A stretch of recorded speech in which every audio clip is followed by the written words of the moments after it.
Olá, bom dia. Estamos aqui mais uma vez, às 15 para 6 da manhã, gravando mais um vídeo para o nosso canal do YouTube, Guia dos Perplexos. Na sequência, onde nós estamos querendo mostrar a você o que é o homem criado por Javé, mas decidimos fazer uma recapitulação, e essa recapitulação nos deu três deuses: Elohim, Reshit e Aor, né? Porque a frase original é Bereshit bara Elohim, ou seja, Elohim criou em Reshit. De Elohim não se pode falar nada, praticamente, então só que ele é sabedoria, poder e bondade, representado geralmente pelo triângulo equilátero. Então geralmente se supõe que a memória é a base, a inteligência é um lado e a vontade é outro lado. Inteligência ou sabedoria pode ser também o Ain, que é a base, um lado, e o Aor, que é o outro lado. Então seria de qualquer maneira, são três potências. E quando eu digo El, eu estou me referindo ao plano, o triângulo, como um uno. E quando eu digo Elohim, eu estou me referindo às suas potências, ou partes, entre parênteses. Só isso. Mas acontece que El, ou Elohim, decide criar por um transbordamento de amor, portanto, a vontade também é amor, sabedoria, poder e amor. Então, por um transbordamento de amor, ele decide criar um ser semelhante a ele. E esse ser vai se chamar Reshit, segundo a explicação do nosso queridíssimo rabino Meir Metzila Malamed, no seu livro A Lei de Moisés, né? Ele faz uma observação aqui que é extremamente pertinente, né? Quando ele vai explicar, aqui ele faz em português e aqui ele faz em hebraico, né? A Lei de Moisés é a tradução, a Torá. E aqui ele vai explicar a palavra Reshit. Bereshit, já falei. Bet, Resh, Aleph, Shin, Yod, Tal. E aí eu decidi compartilhar com vocês mais alguns dados que eu tenho sobre a palavra Reshit. Então vamos tirar esse B, que é uma preposição e significa em, e vamos então nos aprofundar no que é Reshit. Foi uma decisão difícil, eu pensei muito, devia, não devia, mas como eu disse, não partir para o andar de cima, sem compartilhar o que está aqui com as pessoas que desejam, essa ideia prevaleceu. Então, vamos lá, mas vamos fazer a coisa como sempre eu faço. Vamos aqui agradecer, né? O Nubank está recebendo vários depósitos por Pix, alguns são pequenos, até menos de R$10, mas são as pessoas que dão de bom coração. Outros excedem os R$10, chegam a R$150. Então, cada um está doando aquilo que quer, né? O Pix portanto, é o Nubank. O PIC é 223-992-677-53. Não vou falar do Bradesco, porque ninguém quase mandou o Pix para o Bradesco. Parece que é muito mais difícil. Então, obrigado pelas inscrições. Já estamos de 380 inscritos. Acho que são 380. Então, houve um crescimento muito grande. Eu devo isso principalmente ao meu irmão Everaldo, professor como eu, mas professor de História, meu irmão de coração. Ele está pedindo aos alunos que se inscrevam, que visualizem, que se inscrevam, e está conseguindo uma adesão muito grande, né? E as visualizações continuam em 6.200. Então, as visualizações não aumentaram. Então, feito esse marketing, e a minha gratidão, né? Porque estamos então já com um pequeno saldo no Nubank, que eu ainda não usei nada, né? Não tenho pressa. Mas se vocês fizerem isso todo mês, quando eu tiver essa renda fixa, eu vou poder projetar o que é que eu posso fazer com esse dinheiro, né? Essa monetização, que foi uma maneira que eu achei de pedir a vocês, né? Para me remunerar utilizando, vendo os meus vídeos como se fossem aulas. Muito bem. Então vamos à gravação agora de um assunto que é extremamente difícil, mas que eu decidi compartilhar. Então, de Elohim não se diz nada, só mostra-se isso, o Ain Sof Yaor. Vamos repetir rapidamente. Então, o Ain seria a base, o Sof, um lado, o Aor, o outro lado. Isso pela Cabala. Segundo São Tomás de Aquino e Santo Agostinho, seria a memória, a inteligência e a vontade. E segundo a maçonaria, seria poder, sabedoria e amor, ou bondade. E segundo a Rosa Cruz, é luz, vida, luz e amor. Vida, aqui embaixo, luz, um dos lados, e amor, o outro lado. É só o que nós podemos dizer e mais nada. Isso aqui é uma alegoria, isso aqui é simplesmente porque não há formas. Nós estamos falando num mundo onde não há forma, não há tempo, não há espaço. Então, o que é que acontece? O que acontece é que o Infinity Manifesto, que é o nome clássico para aquela figura, ele decide se manifestar.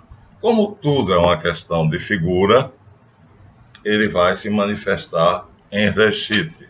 Então, Reshit, já vimos que significa cabeça, vem de Rosh, ou Resh.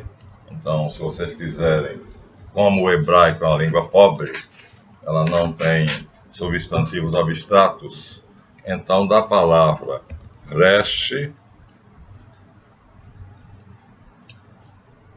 que significa cabeça, então eles acrescentaram it e ficou mente, Reshit.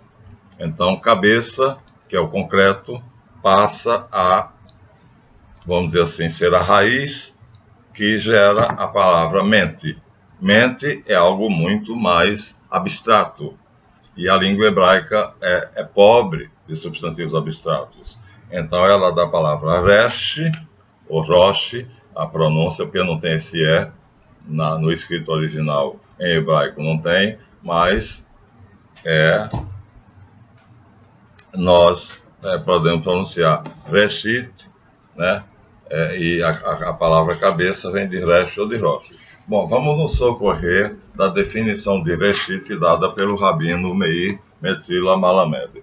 Então, ele dá uma definição de reshit. Vamos partir dele, porque ele é um rabino hebreu, judeu, da comunidade sefaradita de Miami, na Flórida, e, portanto, ele está fazendo um trabalho belíssimo, onde ele quer tornar acessível a todos, estudiosos, aos cristãos ou não cristãos, judeus, aquilo que ele pode dizer sobre a Torá, a lei de Moisés. Aqui está escrito Torá, que é chamada a lei de Moisés, né? Torá é a lei.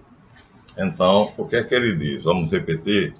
O Talmud, que não é a Torá, é um outro livro que complementa a Torá,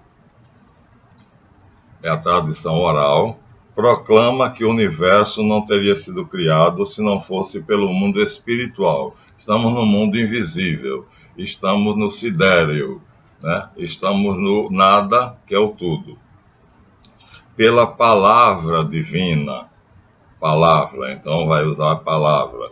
O São João vai usar verbo, chamada Reshit, princípio de tudo.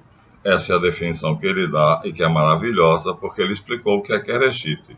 Então, é o princípio de tudo.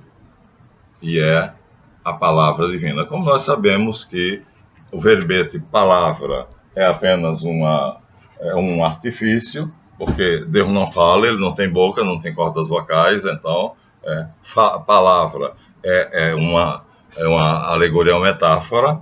Na verdade é o pensamento, já que Rosh é cabeça, o Resh, né? Tirando o it, então Resh é cabeça, concreto. Aí daí surgiu o abstrato Reshit, que é mente, que pode ser também príncipe, princípio, principal, né? Já que Deus é o rei do universo, então aquele que ele criou, o seu filho, seria o príncipe, o herdeiro do rei. Assim, no Novo Testamento vai ser dito, né? Ele é o herdeiro único, o herdeiro universal. A carta aos Hebreus diz: Deus o constituiu o herdeiro universal. Então, ele é o príncipe, é o filho, é o herdeiro do pai. Né? Então, essas são as noções que nós estamos dando já novas. Então, príncipe, filho do rei do universo, né? Herdeiro, portanto, universal desse rei, porque não há outro. Deus só criou ele, tirou da sua memória infinita apenas ele. Então ele é único, é primogênito e unigênito. Ele é o primeiro e ele é o único. Unigênito, o único gerado. Primogênito, o primeiro gerado. Então ele é primogênito e unigênito do Pai. Então, como tudo aqui é apenas alegoria, então nós poderíamos usar a figura clássica que eu tenho no meu anel de martinista. Deixa eu aproximar o anel o mais possível de vocês, que é um losango. Tá vendo? O losango seria o quê? É o triângulo multiplicado, né? Ele tem a parte de cima e a parte de baixo. É duplicado. Então, essa é a imagem que os martinistas criaram. Muito bem. Então, esse losango duplicado, então, mal e porcamente, seria isso aqui.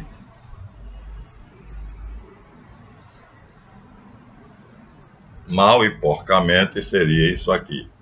Então, aqui em cima, nós teríamos a noção do Deus, que é o infinito e manifesto, e aqui nós teríamos o infinito manifesto, a sua manifestação. Por que motivo o infinito e manifesto gera, não se pode dizer criar, gerado, não feito, diz o credo, né, consubstancial ao Pai, ou seja, da sua substância, Deus é essência, substância e existência, então da sua substância ele gera o seu filho, né, que é semelhante a ele, com a única diferença que é criado.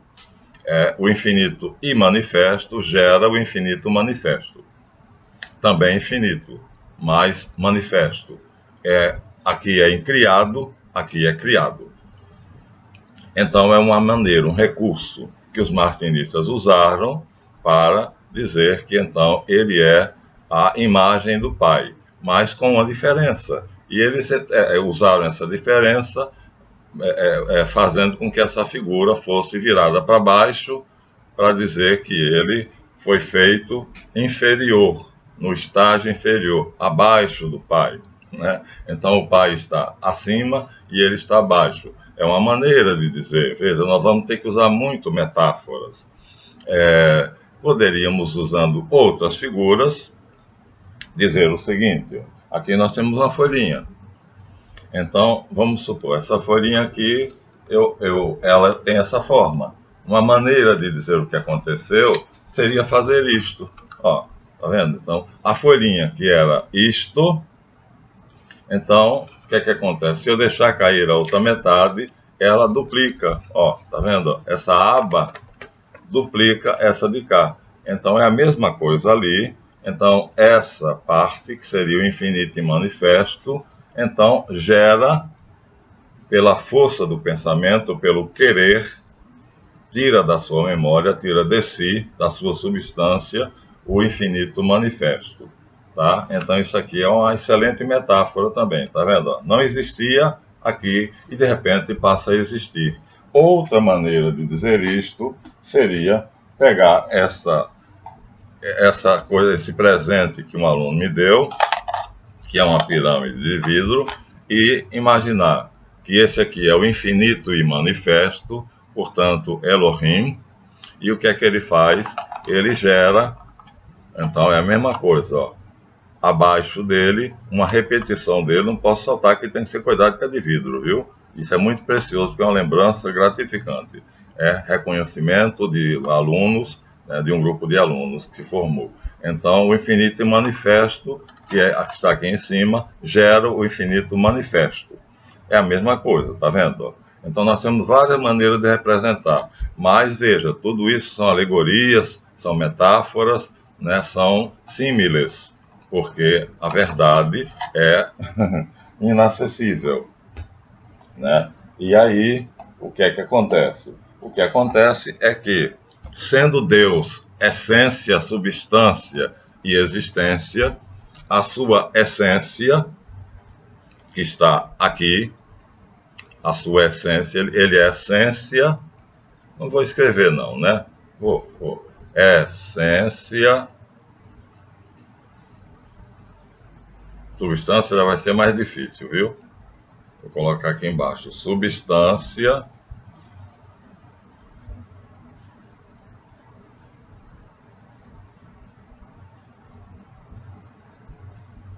Substância e existência. Existência.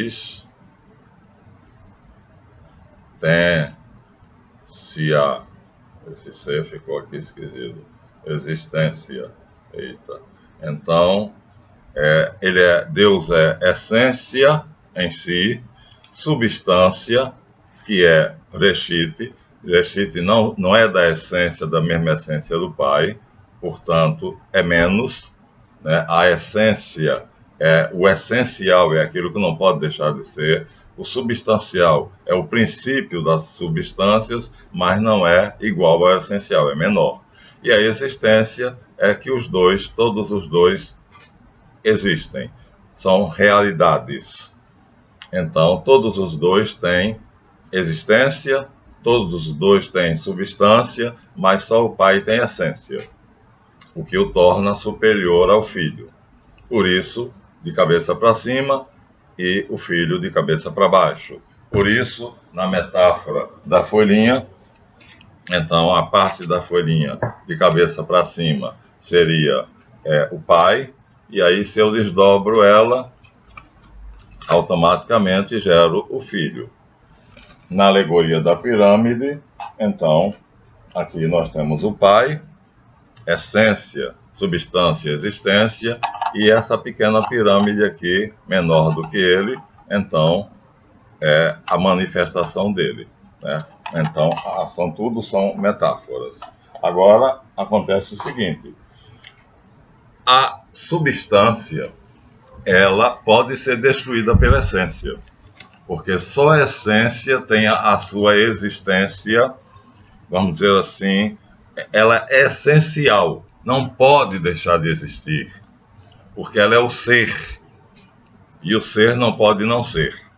Então, para que Reshit continue existindo, o que é que acontece? Então, o Logos, vamos agora usar aqui, então, o Logos, ou seja, a inteligência, que é esse lado, desce para cá. Então, vamos fazer aqui uma seta e vamos fazer aqui uma seta. Então, o Logos desce e passa a fazer parte dessa linha. Ele era essa linha. Então, para que a substância de Reshit não se dissolva de novo, voltando a ser uma simples ideia do Pai, na mente do Pai, se ele não tiver subsistência, se ele não tiver algo que o sustente, ele volta a ser uma simples ideia. Para que isso não aconteça, então o Logos, que é o mesmo que a parte de Deus, né? Que São João diz, arque, enarque, no logos, então por isso que Reshit é chamado arque. Então a inteligência de Deus é o logos, então ele se desloca e cria e vem reforçar essa linha. Então aqui está um movimento do Logos, ou seja, a inteligência, a Sofia, Sof, a sabedoria, Sof e Sofia. A sabedoria então se desloca e vem se sobrepor à linha de Reshit, que é a sua inteligência, assim dando-lhe sustentação, né? Então ele passa a ser subsistente, mas não basta apenas num lado. Vai acontecer a mesma coisa com o Ruá, o espírito, Ruá, o sopro, o amor. Então vai acontecer a mesma coisa. Ele também se desloca e vem para Reshit. Então há um deslocamento dessas duas linhas, saindo do imanifesto para o manifesto. Então, a sabedoria, a Sofia, e o amor do imanifesto se deslocam e descem para o manifesto. Assim, eles dão subsistência, eles garantem a existência de Reshit, porque se eles não fizessem isso, Reshit voltaria novamente a ser uma pura ideia. A história do calendário. Quer dizer, antes era isso. Então eu virei o calendário e agora ele se desdobrou. Então, se não houvesse aquele fenômeno, então voltaria a ser isto. Dentro de pouco tempo. Foi gerado, imediatamente voltaria a ser uma pura ideia dentro da memória do incriado. Para que isso não acontecesse, para que aconteça, para que continue acontecendo a existência do infinito manifesto, então é necessário, teologicamente e racionalmente, é necessário que a substância de Reshit seja preenchida pela vontade do imanifesto e pela inteligência do imanifesto. Sof ou Sofia descem e se sobrepõem à linha. Aqui nós temos que imaginar então que uma linha já existia. Aí é feita outra linha. A primeira linha lembrem-se que Reshit é humano, é criado e é humano. E o infinito e manifesto, Elohim, é divino.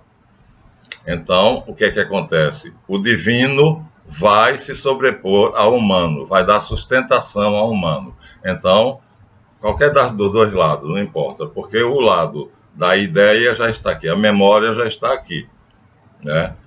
Que é o Ain. O Ain já está aqui, então ele não precisa se deslocar, ele já faz parte de Reshit.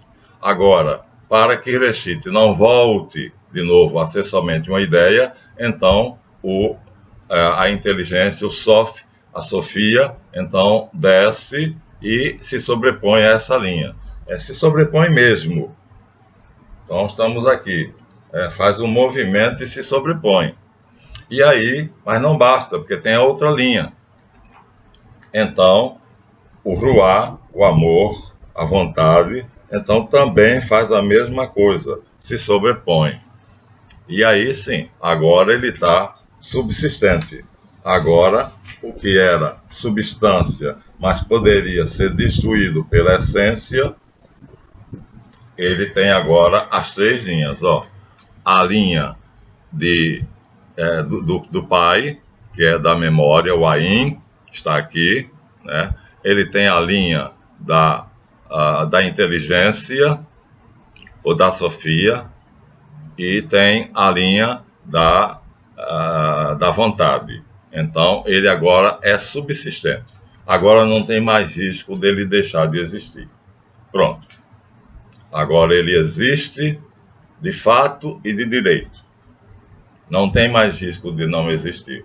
Então, a descida do imanifesto para o manifesto, o infinito imanifesto, dá a ele subsistência, garante a sua existência, porque ele é só substância e ele pode voltar a se dissolver na essência. Para que isso não aconteça, então é necessário que a vontade e o amor do imanifesto se sobreponham. E aí, com isso, ele se torna humano divino.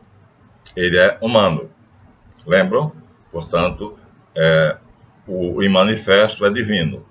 E ele cria o humano, para que esse humano, que é o único que ele encontrou na memória dele, o ame, o glorifique, né, e lhe dê a alegria de perceber que há uma criatura, há um ser outro, ele é o eu. Então Deus é o eu e Reshit é o outro. Então Deus assim cria a bipolaridade de ele ser o eu e de gerar um outro, né? Esse outro nós poderíamos imaginar que é o ego, já que, né, o eu supõe o ego.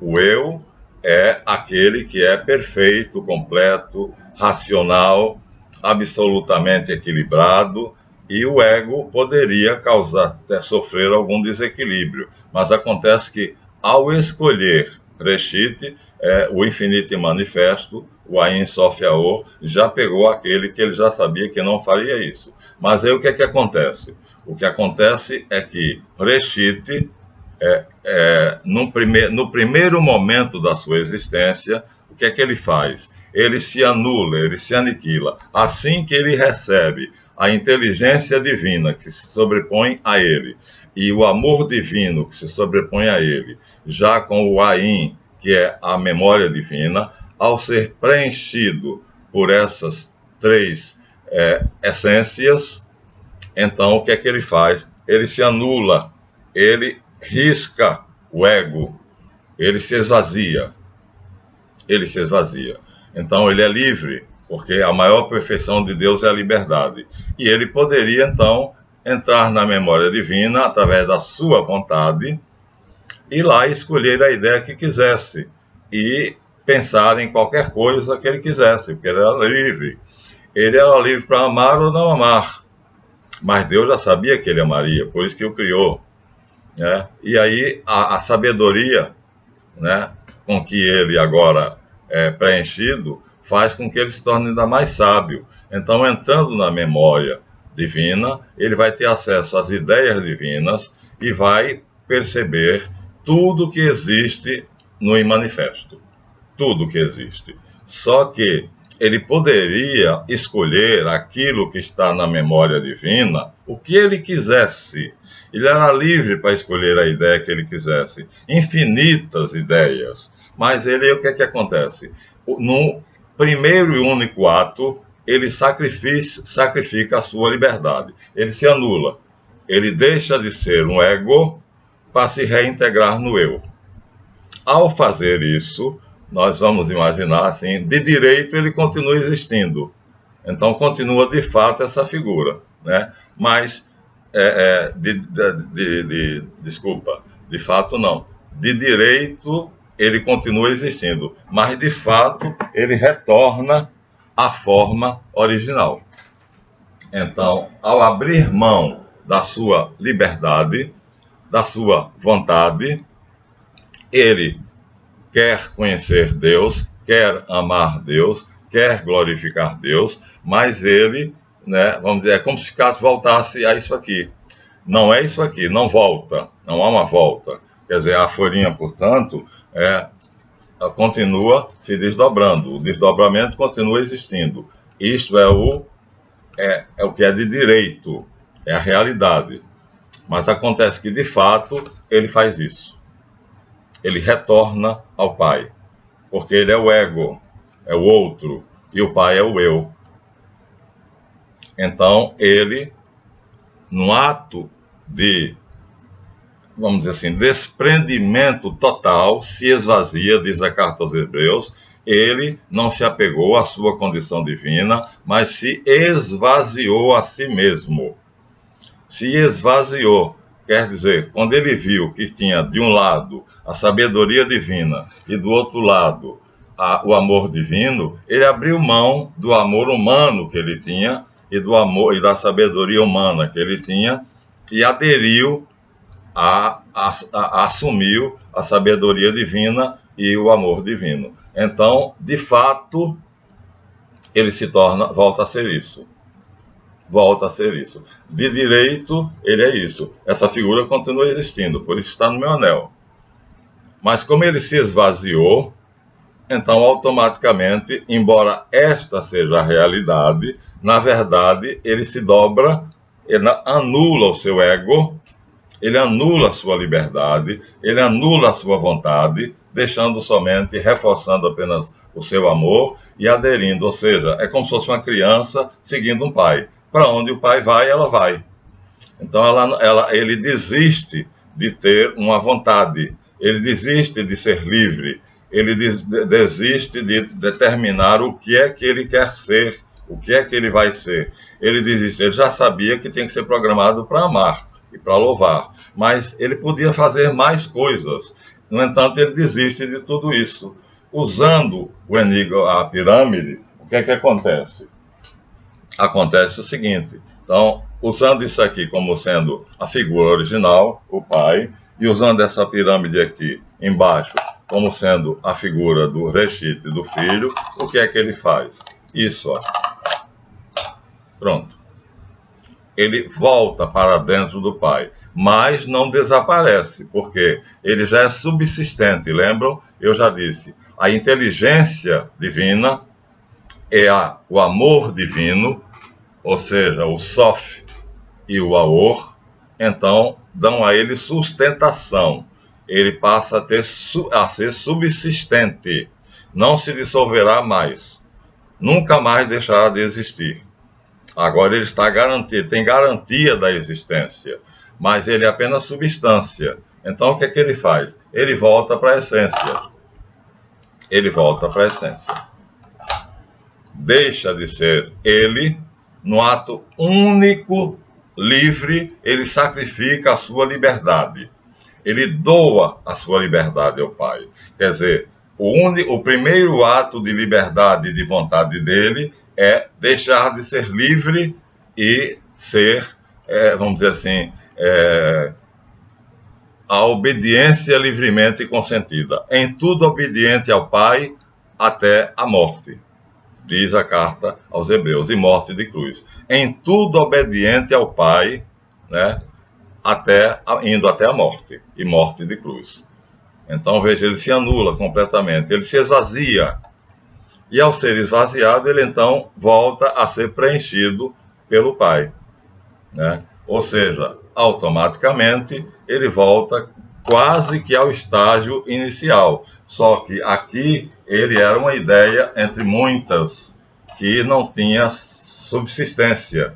E agora não. Agora, já que ele foi reforçado, chama-se hipostase na linguagem teológica, já que ele foi reforçado, ele agora entra de novo no Pai, ou seja, ele ocupa essa posição, essa figura continua existindo. Por isso, no meu anel martinista está o losango. Então, o losango continua existindo, mas ele desiste de ser livre, de ter a vontade dele, de ter a liberdade dele e de entrar na memória do Pai e escolher a ideia que ele quiser, e ele aí vai deixar que a vontade do Pai seja a vontade dele, e o amor do Pai seja o amor dele.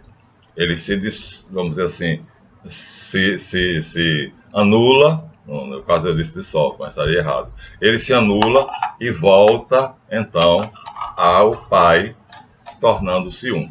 Por isso Jesus pode dizer, quem me vê, vê o Pai. Por isso Jesus pode dizer, eu e o Pai somos um. Por isso Jesus pode dizer, eu estou no Pai e o Pai está em mim. Está vendo? Agora vocês veem que o Evangelho faz sentido. Então, Jesus nunca disse uma bobagem. Quem me vê, Felipe, vê o Pai. Porque ele está dentro do Pai. Eu estou no Pai e o Pai está em mim. Eu e o Pai somos um. Porque aqui, ó, é a unidade. Embora não desapareça a figura, né, de baixo, não desaparece. De direito, mas de fato desaparece.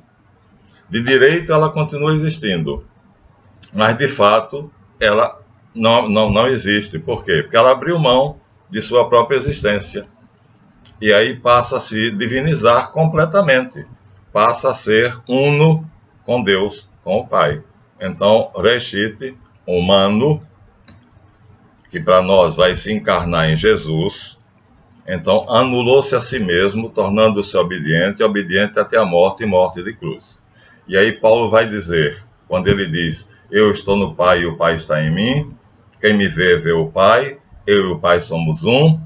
Então São Paulo vai dizer que ele é a imagem perfeita do Pai e reflexo exato da sua substância. Ou seja, aquela aparência, portanto, digamos assim, isso aqui passa a ser apenas aparente.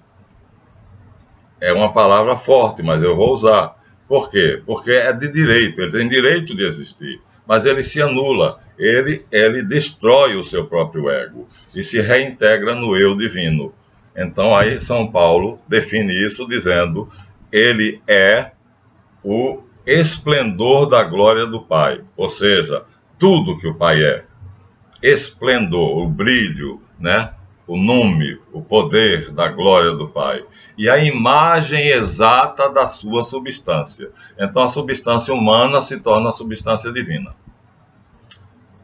Imagem perfeita, exata da sua substância. E esplendor da glória do Pai. Ele é apenas um brilho, um reflexo. Isso é Reshit. Por isso, quando você ler o Evangelho agora, a partir desse vídeo, então não pretendia chegar a esse tempo. Agora vocês vão saber o que é Reshit. Agora vocês vão saber. Então, nós decidimos ir um pouquinho além e explicar o que é o segundo Deus, Reshit, que vai se encarnar para nós católicos em Jesus de Nazaré. E aí agora vocês vão poder ler o Evangelho tendo uma ideia mais precisa de por que ele diz que ele é igual ao Pai e de por que nós católicos dizemos que ele é Deus. Tá certo? Então, é o que eu pude dizer. O tema é difícil. Eu tergiversei, eu duvidei muito se eu deveria compartilhar ou não isso com vocês, mas decidi que eu faria. E eu fiz. Então, está feito. Então, ele volta a existir no Pai. Eu estou no Pai, o Pai está em mim. Eu e o Pai somos um. Ele volta à sua condição inicial, mas sem deixar de ser de direito. Mas de fato ele está aqui. Ele volta para aqui. De direito ele está aqui. De fato ele está aqui. De direito ele é assim, mas de fato ele é assim. Então ele se anula, ele se unifica com o infinito e manifesto, mas não deixa de existir.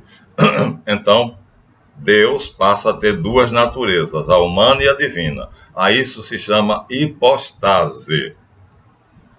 Então, Deus se humaniza para divinizar o homem. Nesse momento, né, Deus, Jesus Cristo, o Reshit, né, ao se anular e se entregar todo ao Pai, ele se diviniza. Deus o assume e ele se diviniza. E automaticamente Deus se humaniza, porque Deus assume a humanidade que criou.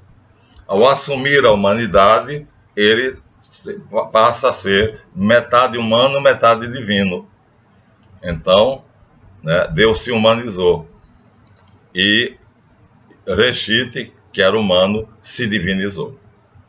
Esse é o fenômeno, é o mistério, né?